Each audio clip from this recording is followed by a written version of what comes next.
Captain G1 Kim floated through the observation deck of the research ship, New Seoul, watching the distant stars through the reinforced viewing port. The year was 2387, and humanity had been quietly exploring space for over a century. Unlike the big alien empires that fought wars and conquered planets, humans preferred to stay in the background. They built small colonies, conducted research, and minded their own business. "Captain, you should see this," called Science Officer Minho Park from the main laboratory.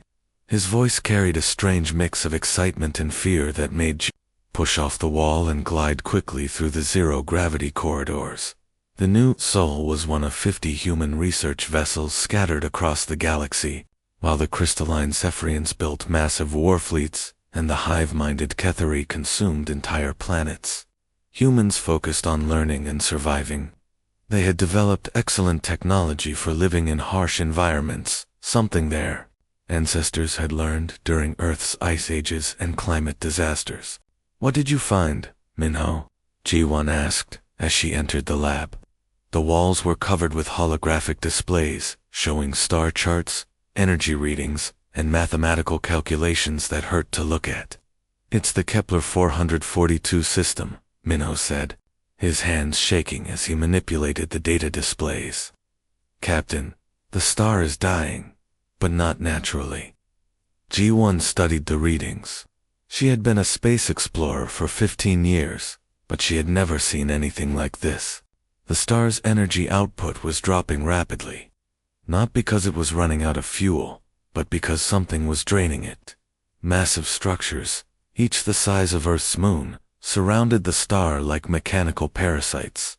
"How long until the star dies completely?" G1 asked.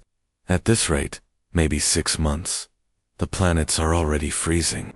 We're detecting massive refugee movements, entire species abandoning their worlds." Communications specialist Yana Song looked up from her station. "Captain, I'm receiving distress signals from 17 different star systems. They're all reporting the same thing: stars going dark, planets freezing, civilizations collapsing." G1 felt a cold sensation in her stomach that had nothing to do with the ship's temperature. "Show me the pattern." The main display changed to show a three-dimensional map of the galaxy. Red dots marked the affected systems, and they formed a clear line across 3 major sectors. Whatever was killing the stars was moving systematically from one system to the next. "It's heading toward the galactic core," observed Dr. Hagen Moon, the ship's xenobiologist. "If it continues this pattern, it will hit the major alien homeworlds within 2 years." "And Earth?" G1 asked quietly. Minho ran quick calculations. "If it maintains current speed and direction, it could reach human space in 5 years. The bridge fell silent, except for the quiet hum of the ship's life support systems. Through the viewing ports, the stars looked the same as always: bright, eternal, unchanging. But now G1 knew that appearance was an illusion. Something was out there, moving between the stars, killing them one by one. Captain Yana said suddenly, "I'm getting a priority transmission from Admiral Lee's flagship." The holographic display flickered and showed Admiral Taejin Lee in his command center. Behind him, G1 could see other officers working frantically at their stations. "All research vessels, return to base immediately," Admiral Lee announced. "We have a situation developing that threatens every living thing in the galaxy. I need all scientific data transmitted to Earth Command within the next 6 hours. Admiral G1 interrupted. "We're seeing evidence of systematic stellar destruction. Something is killing stars across multiple sectors." "I know, Captain Kim. We've received similar reports from 14 other research ships. This is bigger than we initially thought." Admiral Lee paused, looking older than his 55 years. "The great alien civilizations are already starting to panic. The Zephyrian Empire has lost contact with 3 of their core worlds. The collective is fragmenting as their hive ships flee dying systems. What are your orders, sir?" "Gather as much data as you can, then head home. We need to prepare for the possibility that this threat will reach human space, and captains start planning for refugee operations. If the alien civilizations are collapsing, millions of beings will need help. The transmission ended, leaving the bridge crews staring at each other. Outside, the stars continued to shine, but now they looked fragile, temporary. Giwan had spent her entire adult life studying the cosmos, believing it was vast and eternal. Now she realized that even stars could die before their time. Captain Minho said quietly, "What do you think is doing this?" G1 looked at the data one more time, the impossible energy readings, the massive structures, the systematic destruction. "I don't know. But whatever it is, it's not natural. Someone or something is killing the galaxy's stars on purpose." As the new soul changed course toward Earth, G1 couldn't shake the feeling that humanity was about to face its greatest challenge. For centuries, they had survived by being quiet, careful, and adaptable. Now, they might need to be something more. They might need to be heroes. Admiral Taejin Lee stood in the command center of his flagship Incheon, watching displays that showed the galaxy dying in real time. 3 months had passed since the first reports of stellar destruction, and the situation had grown worse than anyone imagined. Red warning lights bathed the room as officers worked frantically at their stations.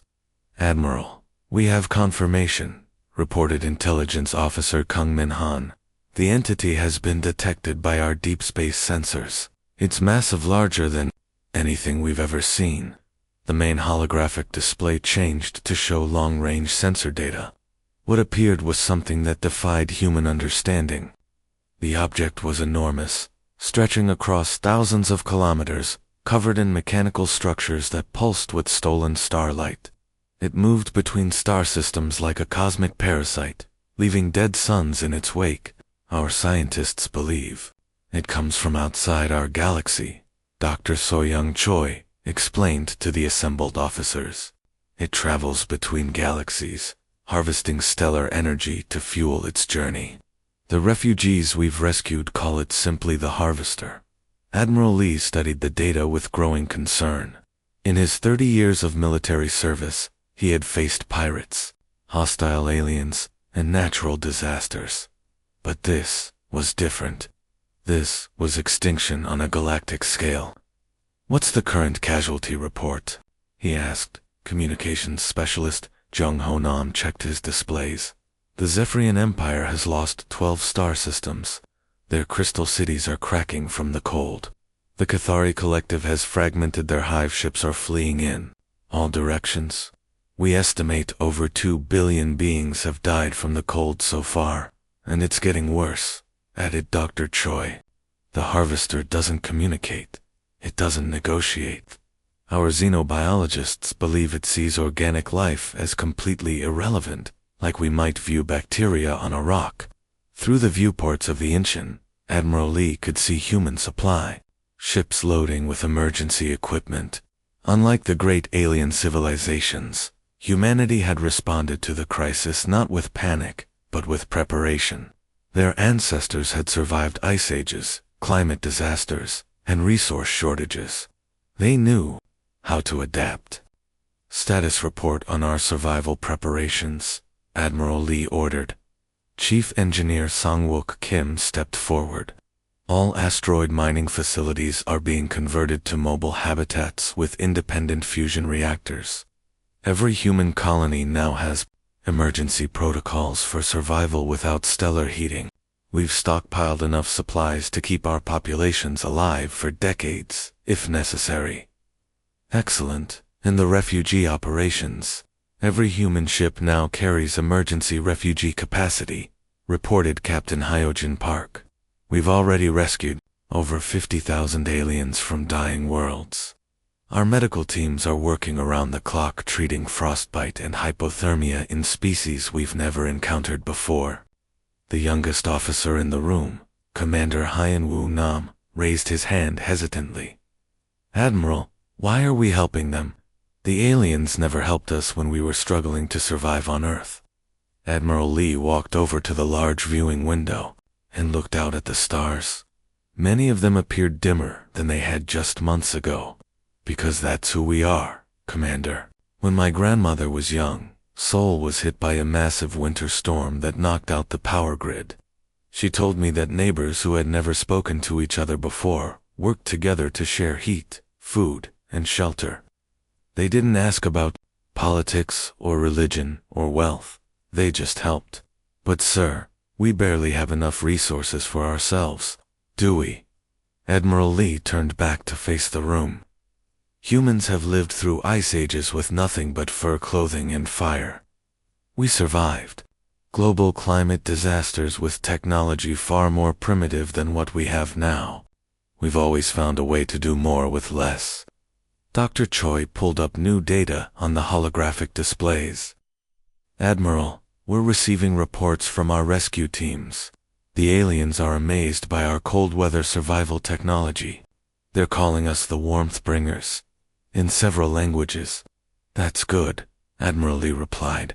Fear divides, but hope unites. If we can give these species hope, they might help us find a solution. Suddenly, alarms began blaring throughout the command center. Admiral, called out sensor operator Mi-Young Lee. We're detecting harvester structures in the Arcturus system. They're beginning to drain the star. How many inhabited planets? 4 worlds. Total population, approximately 800 million beings. Admiral Lee closed his eyes for a moment, feeling the weight of responsibility. 800 million lives that would freeze to death unless someone acted. The great alien empires were busy fleeing or protecting their own territories. That left only humanity. Launch all available rescue ships to the Arcturus system, he ordered. Full emergency protocols. And send a message to Earth's command. We need more ships, more supplies, and more volunteers. Sir, Commander Nam asked, what if we can't save them all? Admiral Lee looked around the room at his officers, young men and women who had signed up to explore the stars, not to fight cosmic monsters. But they were ready to try anyway, because that was the human way. Then we save as many as we can. And we keep fighting until we find a way to stop this thing.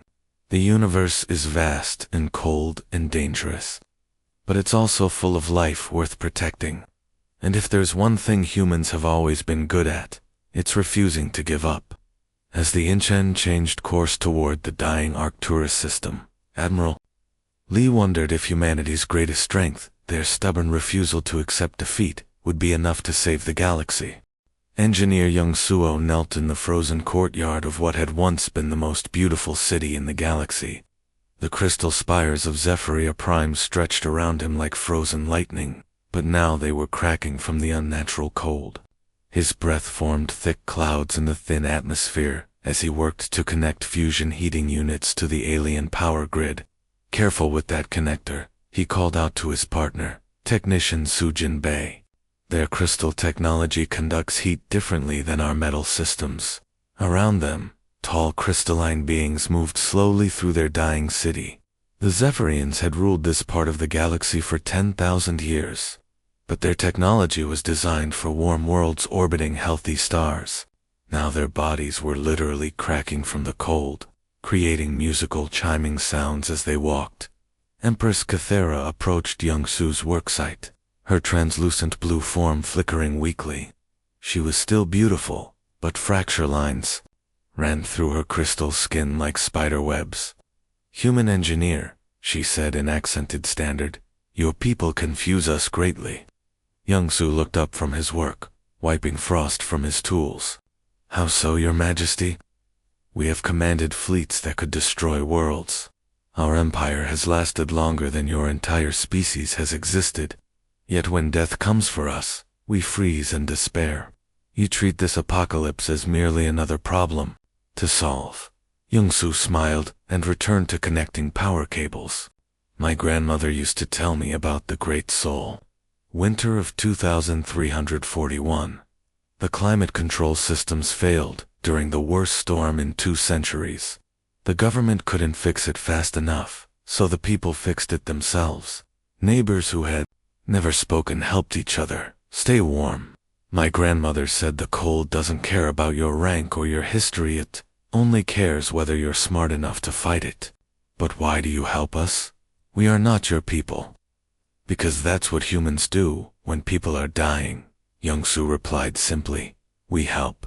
3 systems away, Dr. Yoon-ji Han worked in a converted cargo bay that had become a refugee medical center. Hundreds of beings from a dozen different species lay on makeshift beds, suffering from hypothermia, malnutrition, and despair. Many had never seen a human before, but they trusted her because she had medicine and warm blankets. Doctor, the patient in bed 17 is asking for you, called Nurse Junho Lee. Yoonji walked over to where an insect-like being lay wrapped in thermal blankets. The Cathari were normally part of a hive mind, but the cold had disrupted their mental connections. This one was alone in its thoughts for the first time in its life. Pain, cold. Alone, the creature clicked in broken standard. I know, Yoonji said gently, checking its vital signs on her medical scanner. But you're safe now. The medicine will help with the pain, and the blankets will keep you warm. Why, help us? The Cathari asked. Because you're hurt, and we can help you, replied. The same answer she had given to dozens of different species over the past months. In the Vega system, Captain Dong Yan Yoon commanded a fleet of 12 human rescue ships as they evacuated the dying world of Kepler 438b. The planet's oceans were beginning to freeze, and the native aquatic species were dying by the millions. Captain, we have space for another 1,000 refugees. But there are still 50,000 beings on the surface, reported his first officer, Mina Kim. Then we make room for more, Dong-hin replied. Strip out the recreation areas and convert them to passenger space. We'll figure out life support later. Sir, we're already over capacity by 300%. The ship wasn't designed for a lot of things, but it's what we have. Dong-hyun watched the evacuation shuttles rising from the frozen planet below. Contact the other ships in the fleet. We'll distribute the refugees evenly. No one gets left behind. Meanwhile, in the deepest regions of space, Major Jinna Seo led a strike team aboard a harvester collection array. The massive structure was the size of a small moon, covered in mechanical systems that drained energy from nearby stars. Human Marines moved carefully through corridors filled with technology they barely understood. Charges set on the primary energy conduits, reported Sergeant Woojin Park over the comm system. Copy that. All teams, prepare for extraction, Jinna replied. We've got 2 minutes before this thing knows we're here. The explosion that followed could be seen from 3 star systems away. It was the 15th harvester array that human forces had destroyed in the past month, proving that the seemingly invincible entity could be hurt. Back on Zephyria Prime, Young-Soo finished connecting the last heating unit to the Crystal City's power grid. The fusion reactors hummed to life, sending warmth through conduits that hadn't carried heat in months. Around the courtyard, the musical chiming of cracking crystals stopped as the Zephyrian buildings began to stabilize. It works, Empress Kath whispered, her crystalline form glowing brighter as the warmth spread through her body. Of course it works, Young-Soo said with a tired smile. We're humans. Making impossible things work is what we do. Throughout the galaxy, similar scenes played out on hundreds of worlds. Human doctors treated alien patients. Human engineers built heating systems for species they had never encountered. Human soldiers fought battles against an enemy that seemed unstoppable, and everywhere they went, the aliens had begun calling them by a new name, Nultoil, those who bring warmth. For the first time since the Great Dying began, hope was spreading faster than the cold. General Woojin Bei stood in the command center of the massive orbital fortress Bushan, watching holographic displays that showed battles across the galaxy. 3 years had passed since the Great Dying began, and what had started as rescue missions had grown into the largest war in galactic history.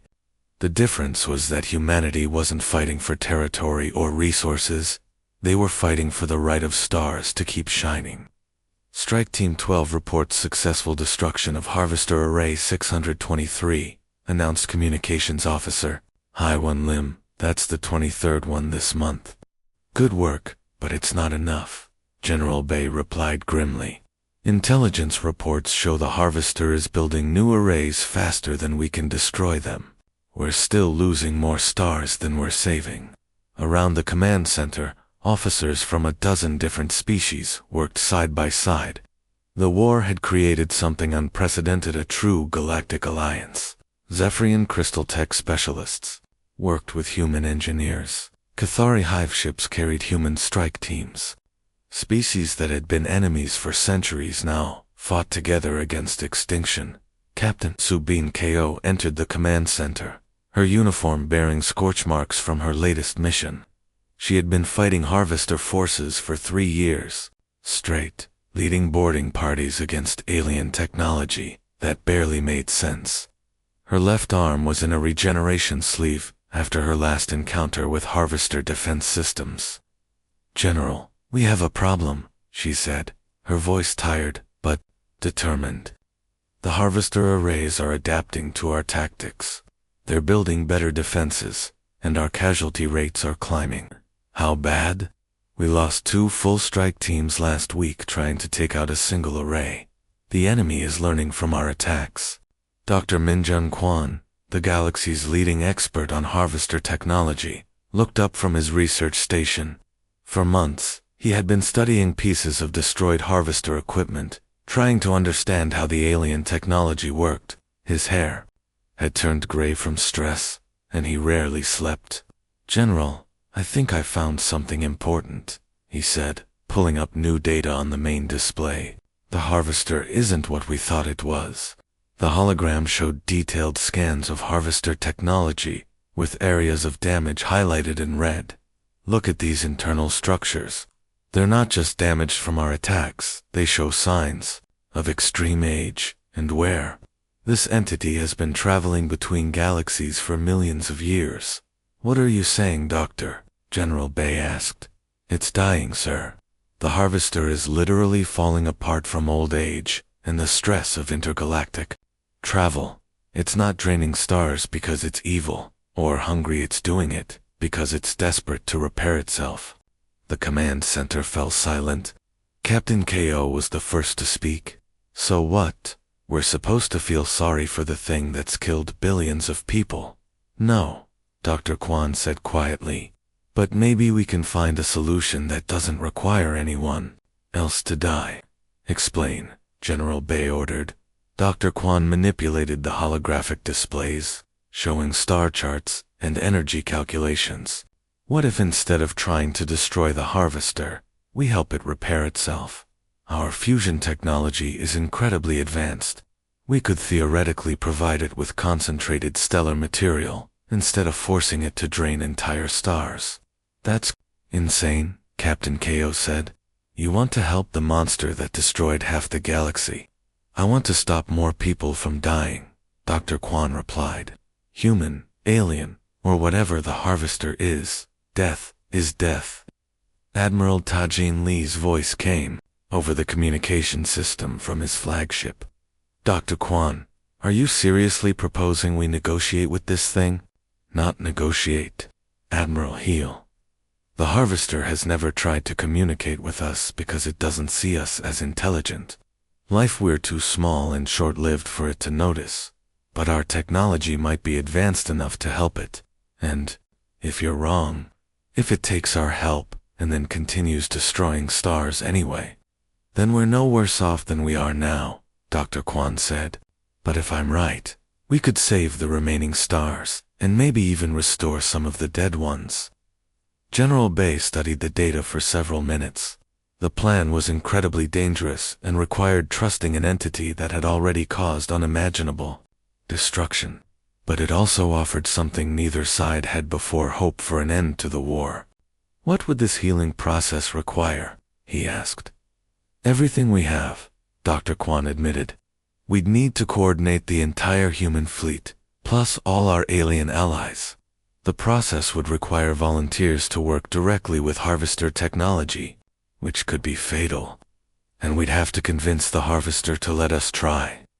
How do we communicate with something that doesn't even notice we exist? We do what humans do best. Dr. Kwan smiled for the first time in months. We find a way to solve an impossible problem. Captain Ko looked around the command center at the tired faces of warriors who had been fighting for 3 years. You know. What? I'm tired of watching stars die. If there's even a small chance this could work, I say we try it. The alien species we've been protecting won't understand, General Bay warned. They want revenge, not healing. Then we show them there's a better way, Dr. Kwan replied. Humans have always been good at bringing different groups together when survival is at stake. As the Busan changed course toward the harvester's main body, General Bay wondered if humanity was about to make the biggest mistake in galactic history or achieve the most important victory. Either way, it would be the most human thing they had ever done, refusing to give up and finding hope in the darkest situation. Admiral Ji-won Kim stood on the bridge of the Seoul Station, watching the most dangerous rescue mission in galactic history unfold before her. 5 years had passed since she first discovered the dying stars, and now she commanded a fleet unlike anything the galaxy had ever seen. Human ships flew alongside Zephyrian crystal vessels, Cathari battleships, and dozens of other alien designs, all united in a desperate attempt to heal rather than destroy. All teams report ready, Admiral, announced Fleet Coordinator Jae-hyuk. The Harvester has agreed to our terms. It will allow our engineering teams aboard if we can prove our stellar healing process actually works. The proof would come from a dying star in the Vega system. Dr. Min-jun Kwan's theoretical process had never been tested on such a massive scale. Instead of draining neighboring stars to feed the dying one, they would use concentrated stellar plasma from human fusion reactors to reignite the star's core. Beginning approach to the Harvester's main body, reported Navigator In-ho Park. Admiral, the size of this thing still amazes me. It's larger than most moons. Through the viewing ports, G1 could see the ancient entity that had terrorized the galaxy for years. Up close, it looked less like a monster and more like a dying creature. Its hull was covered in patches and repairs that spoke of millions of years traveling between galaxies. Sections that had once gleamed with stolen starlight now flickered weakly. Admiral, receiving communication from the Harvester, communications specialist Yana Song announced. It's not using words, more like mathematical concepts and energy patterns. What's it saying? Dr. Kwan, who had spent months learning to interpret Harvester communications, studied the patterns. It's grateful and scared. It understands that we're trying to help, but it's been alone for so long that it barely remembers what cooperation feels like. The first test began with the dying star of Vega 7.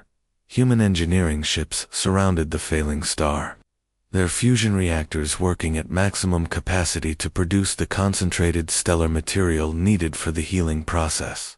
Engineer Yeo lead the most dangerous part of the mission, connecting human technology directly to the star's core.